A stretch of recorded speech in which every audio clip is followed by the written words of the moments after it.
Most pedig a fesztivál zárásaként fogadjátok szeretettel a Korai Öröm zenekar.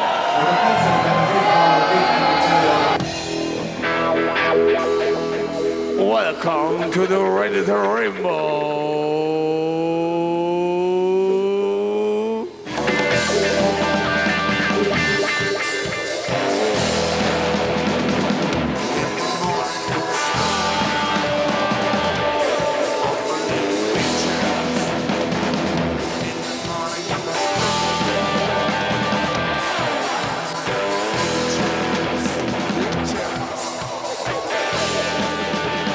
Voltunk egy Space of Joy nevű rendezvényen, főleg egy trance, ilyen elektronikus tánczenés fesztivál, de vannak ott ilyen akusztikus dolgok, meg ilyesmi. Ez Kárpátalján volt.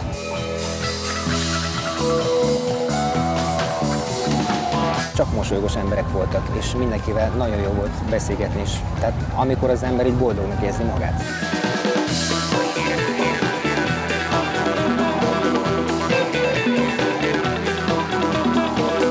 Ez most itt, ez jó. A Sziget Fesztivál az nem jó. Nekem sok, túl sok.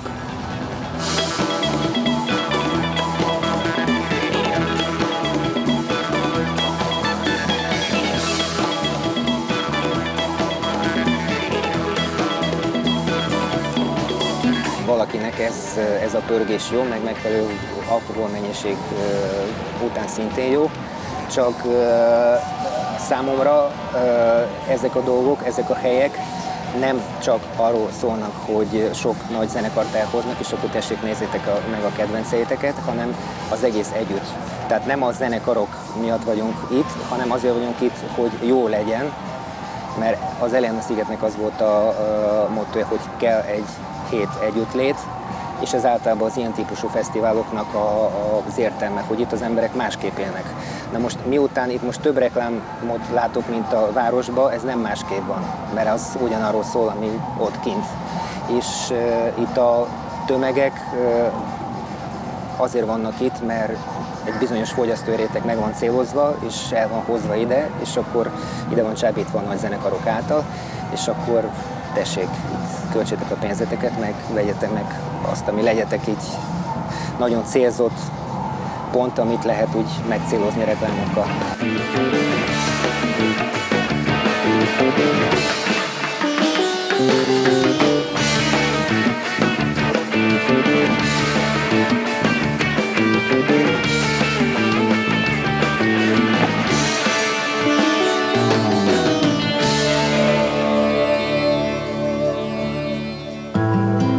Ти си ти, там, играеш своята роля.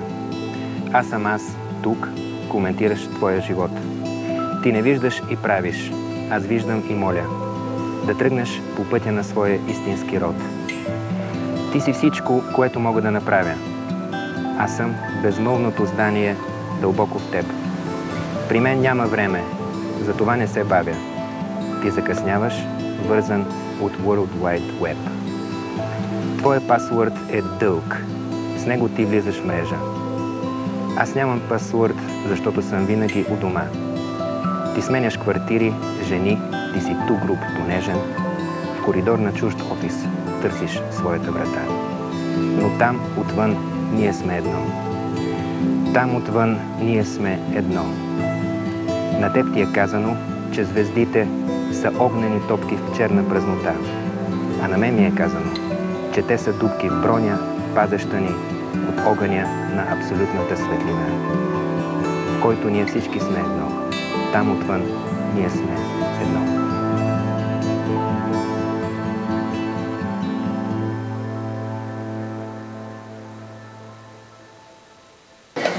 Jó estét kívánok mindenkinek, a színpadon a főkötőzőknek.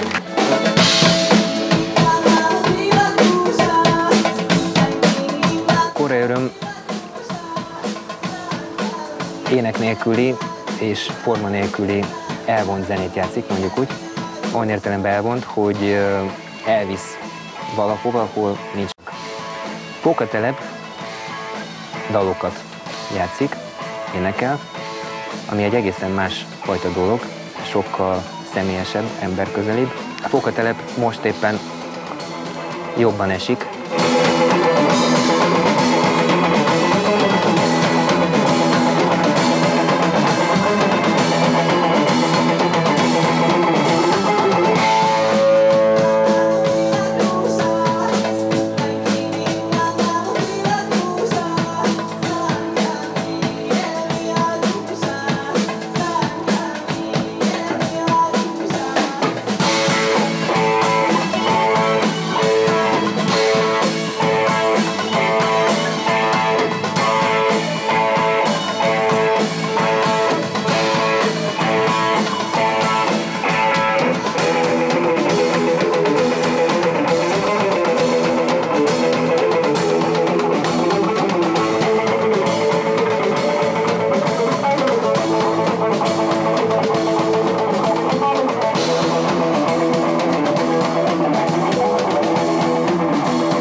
Ez a hegedű több mint 100 éves, 150 körül lehet. Nagyapámé, akitől ered tulajdonképpen a zenei hagyomány a családunkba. Ő egy, hát hogy mondjam, a vidéki intelligencia utolsó példánya volt, ha úgy mondhatom. Tanár és zenész. Ő kezdett el minket tanítani zenére, és nem csak zenére. Hegedülni is tanított engem, de a hegedűről annyit kell tudni, hogy aki nem tud hegedülni, és elkezd hegedülni, fú, ez már nagyon régi. Az kb. Olyan hangot ad ki, hogy... Na, és ezért a szüleim nem mondtak ellent, amikor mondtam, hogy én nem szeretnék megtanulni hegedülni. В Видин съм роден. Наскоро видях, че това е най-близкият град до Унгария. Във Видин 7 години, първите 7 години съм живял, което може да се каже, че е щастливо детство, всичко нормално, всичко окей, родителите постоянно на работа. Баща им беше кмет на Видин, съответно абсолютно нямаше време за семейството, майка ми също работеше, после първи клас и след това стана много голямо пречупване. Баща ми го пратиха да работи в Москва. Ние съответно заедно с него, цялото семейство. Аз имам един брат, който е 5 години по-голям от мен. Тъмън се някъде горе-долу се вписах в московския живот. Имах вече приятели, компании и така нататък. И ни пратиха още по-далече в Тюмен. Тюмен е в Сибир, Западен Сибир. Но там прекарахме 2 години, които бяха доста тежки, защото практически не излизах от къщи. Ходих само в училище и музикална школа, защото не защото беше студено, това можеше да се свикне, пък и обичах да карам ски, кънки и така нататък. А просто живота беше доста груб. В училище, освен за това кой, кого, как пребил, за друго не ставаше предимно, тъй че особено нямах компания, освен един-двама приятели. Връзката ми с руската култура естествено започва от тогава, но всъщност формулира и се разви по-късно, когато я се прибрах в България. Чтоб начать новую жизнь, нужно умереть. Ты тони, раз надо коня, а я буду петь. Знаю, что ты меня слышишь, Родина моя. Завтра я в тебе рожусь, где ты не была. 9 и 10 клас бях в България, в съветско училище, където имаше някъде към 20 на националности деца, което правеше една много разноцветна среда. След като прекарахме 2 години весели в България, баща ми един прекрасен ден съобщи, че му предложили работа в Унгария, също по неговата специалност, строител, и че има такава идея да се преместим да живеем в Унгария.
Всъщност за Унгария не се знаеше почти нищо, макар че имаше унгарци в училището, освен това, че една такава по-западна страна. И другото, което се знаеше за Унгария, че това е от морето, че унгарките лесно се свалят. Се прехвърлих тук да уча, в Будапеща, И пристигнах 1984 година. Пристигнах в Будапеща като първокурсник. Спомням си как слезнахме на летището и спряхме на, тогава се казваше Феса Будапещер, на сегашния Ференц Яхтере до магазин да напазарува нашите и аз да гледам. За първ път в Унгария гледам унгарките и чакам някой да дойде да ме заговори, нали, защото всички разправят, че те са такива много лесни. Никой не дойде съответно. Аз се разочаровах. Но Будапеща ми хареса много и усетих така, вече разхождайки се по брега на Дунава, че тук ще бъде окей, тук ще бъде добре. Но имаше организация на българските студенти тук, доста силна. Имахме предимно културни мероприятия, имахме събори и това беше нещо незабравимо. Тия са студенти, сега всички са на... Не всички, не ги знам, разбира се всички кой къде е, но повечето от тях са директори на банки, министри има в България, шефове на огромни фирми и в България и тук, и в други страни. Аз съм музикант и живея под наем, но не съжалявам.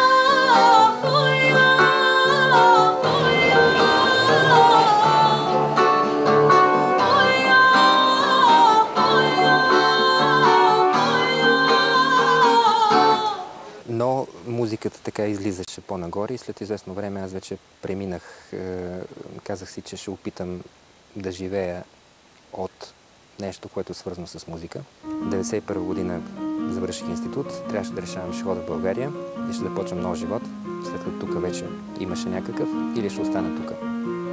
Тъй като в България точно тогава беше пълна разруха. Тук имах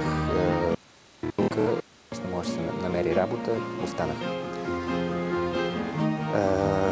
Ожених се, имам два прекрасни сина. Отначало само на български говорих с тях, като бяха малки. Но стигнахме до известно ниво, когато вече казаха, че не те разбираме, кажи на унгарски. Защото ходиме в България, но не толкова често. Така свириме заедно, имаме общ език, в който сме равни и това е наистина много хубаво.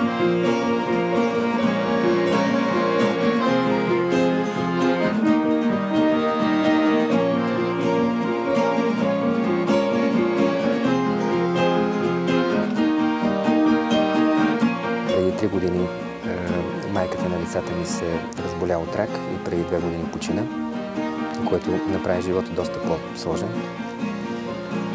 И въобще е интересно събитие в моя живот, което така даде малко друга насока. Отначало, разбира се, доста се шашнах. После разбрах, че живота трябва да продължи без силни промени, тъй като ако се откажа от всичко, което за мен е важно, няма да мога да бъда и добър баща, защото ще стана алкохолик тогава, да кажем. Тъй, че решихме въпроса на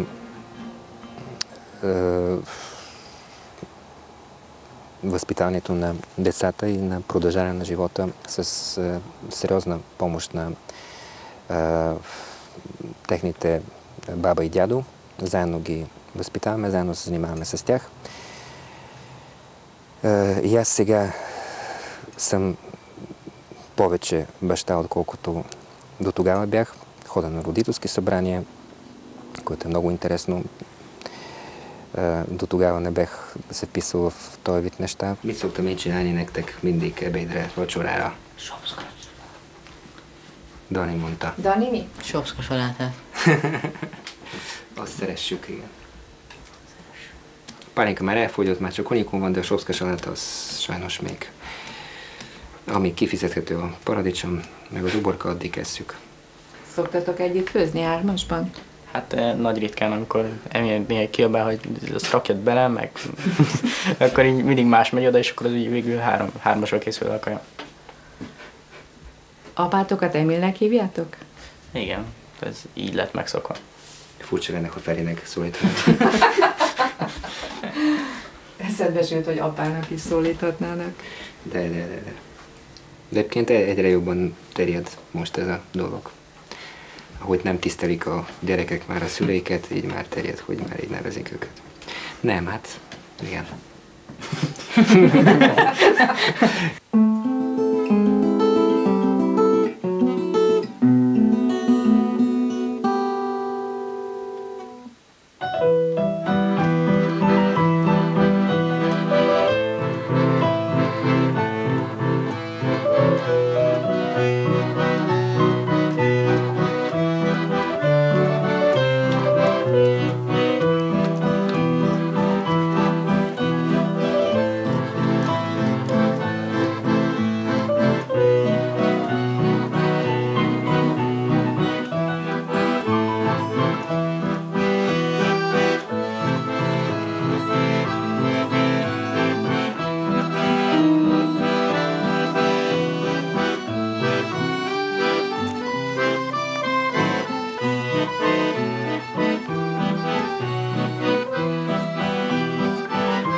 Аз продължавам да се занимавам с музика, но вписвам и децата вече.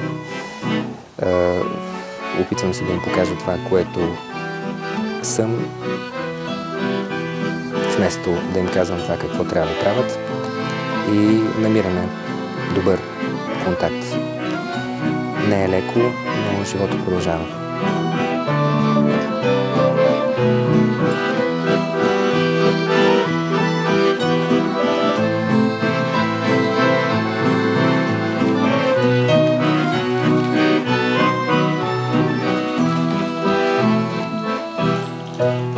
Наскоро пресметнах, че от 25 години живея тук и на 25 места съм живял, 25 квартири. Просто защото където и да отидем в града, най-отдалечени места на Пеща, на Буда, все мога да кажа, че това ми е познато, защото съм живял тук. Местил съм се в центъра, за да бъда близко до центъра. Местил съм се в Будакеси, за да бъда далече от центъра. Мога да се мисли по въпроса защо толкова съм се местил. Предимно не мен са ме гонили, аз съм се махал. Може би е свързано с някакъв вид търсене на дом.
akartam ide jönni. Fiatal voltam, Bulgáriában volt mindenem.